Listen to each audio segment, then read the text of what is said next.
प्रिय विद्यार्थियों, आज इस वीडियो के माध्यम से मैं आपको मालदेव के व्यक्तित्व एवं चरित्र के मूल्यांकन के बारे में चर्चा कर रहा हूँ। मालदेव के व्यक्तित्व एवं चरित्र का जब हम मूल्यांकन करते हैं तो सर्वप्रथम वह वीर योद्धा, कुशल सेनानायक एवं महान विजेता के रूप में हम उसकी उपलब्धियों, व्यक्तित्व और चरित्र का मूल्यांकन कर सकते हैं। मालदेव एक वीर योद्धा, कुशल सेनानायक एवं महान विजेता था। गद्दी पर बैठते समय उसके राज्य में केवल जोधपुर तथा सोजत के ही परगने थे, परंतु उसने अपने पराक्रम एवं सैन्य शक्ति के बल पर एक विशाल साम्राज्य स्थापित किया, जिसके अंतर्गत 58 परगने सम्मिलित थे। उसने 52 युद्धों में विजय प्राप्त की। उसने किसी युद्ध क्षेत्र में से पलायन नहीं किया। उसके समय में मारवाड़ साम्राज्य की सीमा हिंडौन, बयाना, फतेहपुर सीकरी तथा मेवाड़ तक फैल चुकी थी। सामेल के युद्ध को छोड़कर उसे सभी युद्धों में सफलता मिली थी।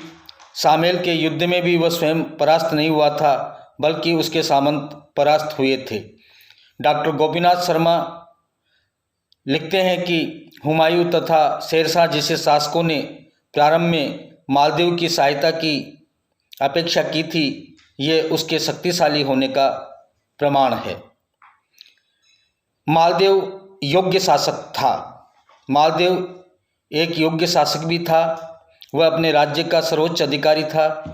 वही सर्वोच्च सेनापति तथा सर्वोच्च सेना नायक और न्यायाधीश भी था। सामंतों पर उसकी पूर्ण नियंत्रण था। उसने अपनी सेना को भी अपने पूर्ण नियंत्रण और अनुशासन में रखा। विद्वानों के अनुसार उसके पास 50 से 80 हजार की घुड़सवार सेना थी।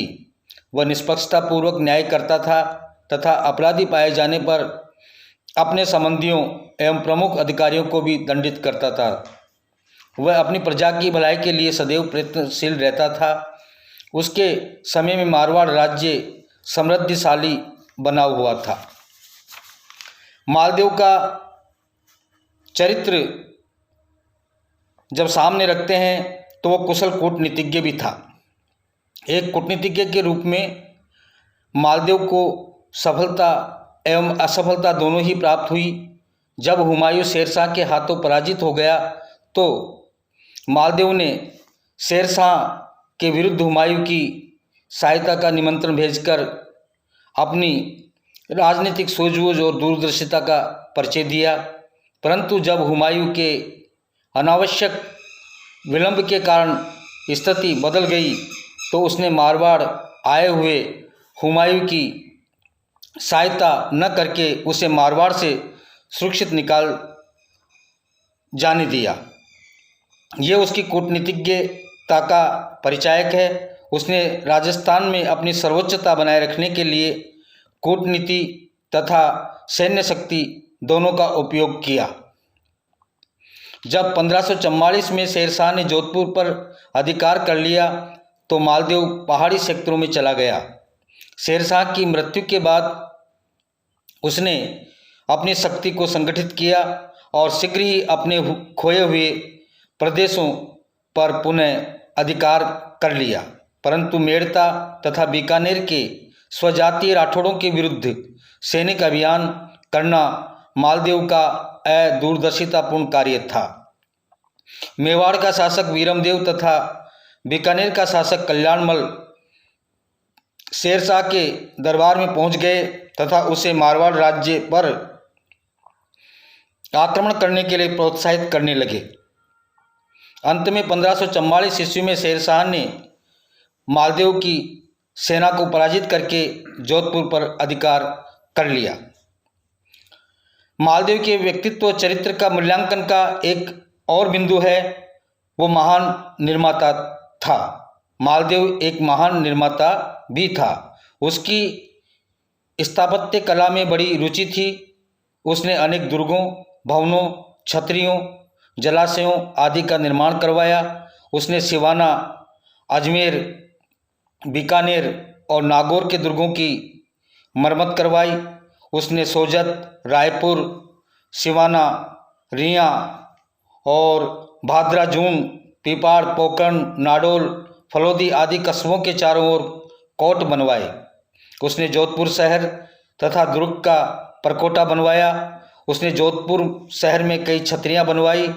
उसने मंडोर में राव गंगा का देवल बनवाया, जो तत्कालीन स्थापत्य कला का एक उत्कृष्ट नमूना है।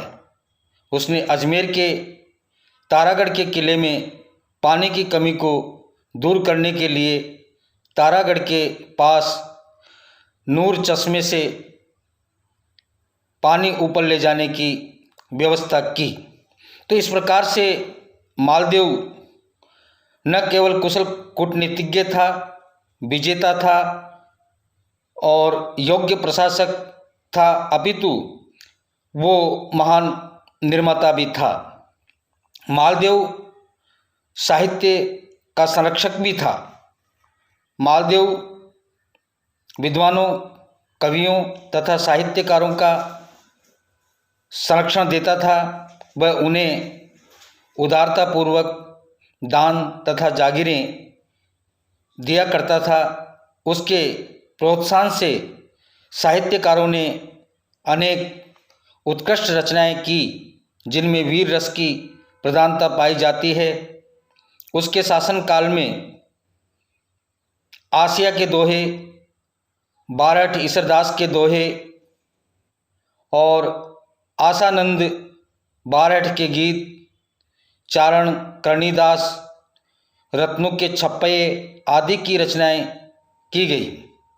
मालदेव के समय में जैन विद्वान नरसेन ने जिन रात्रि कथा नामक ग्रंथ की रचना की, दूधी विसराल ने डिंगल भाषा में रतन सिंगरी वेली नामक ग्रंथ लिखा। संस्कृत भाषा में भी कुछ ग्रंथ लिखे गए, जिनमें श्री लघुस्तवराज की टीका उल्लेखनीय है। जहाँ हम मालदेव के चरित्र की खूबियों का बखान करते हैं, वहीं उसकी व्याख्या के अंतर्गत, चरित्र की व्याख्या के अंतर्गत उसके कुछ त्रुटियां, कमियां भी हमारे सामने आती है। वो मालदेव के चारित्रिक दोष के रूप में देखी जाती है। तो मालदेव में कुछ चारित्रिक दोष भी थे। मालदेव के व्यक्तिगत चरित्र में अनेक त्रुटियां विद्यमान थी। वह हठी स्वभाव का एवं क्रोधी व्यक्ति था। उसमें दूरदर्शिता का अभाव था। उसने मेड़ता तथा बीकानेर के स्वजातीय राठौड़ राज्यों पर आक्रमण कर उन्हें अपना प्रबल शत्रु बना लिया। उसने अपनी दूरदर्शिता से मेड़ता, बीकानेर, जैसलमेर तथा मेवाड़ से शत्रुता मोल लेकर अपने सहयोगियों की संख्या कम कर दी। उसने अपनी कामुकता के कारण अपनी पत्नी रानी उमादे को नाराज़ कर दिया और जैसलमेर के शासक को अपना शत्रु बना लिया। उसने जैत सिंह की छोटी पुत्री के विवाह के संबंध में कुंभलगढ़ पर आक्रमण किया, परंतु उसे असफलता का मुंह देखना पड़ा। उसने अपनी संदेहशील प्रवृत्ति के कारण अपने सेनापतियों पर विश्वास नहीं किया और अपनी मुख्य सेना लेकर युद्ध क्षेत्र से वापस लौट आया। परिणाम स्वरूप सुमेल के युद्ध में राठौड़ों को पराजय का मुंह देखना पड़ा। तो ये जो दोष उसके गिनाए जाते हैं, इतने दोष होते हुए भी मालदेव एक शक्तिशाली तथा प्रभावशाली शासक था। मालदेव मारवाड़ व राजस्थान का स्वतंत्रता सेनानी था, महान विजेता था, निपुण सेनापति था, कुशल प्रशासक तथा उदार निर्माता था, जिसने अंतिम समय तक मारवाड़ की स्वतंत्रता की रक्षा की। डॉक्टर गोपीनाथ शर्मा के अनुसार राव मालदेव अपने समय का वीर, प्रतापी और शक्ति संपन्न शासक था। उसे अपने पैतृक राज्य के रूप में केवल जोधपुर और सोजत ही मिले थे, जिनको उसने एक बड़े मारवाड़ राज्य में विस्तारित किया। इसके अंतर्गत 58 परगने सम्मिलित थे। तो इस प्रकार से मालदेव के व्यक्तित्व और चरित्र की हमने आपके साथ राजस्थान के सर्वेक्षण के इतिहास में पेपर सेकंड के अंतर्गत आपके साथ चर्चा की है। धन्यवाद।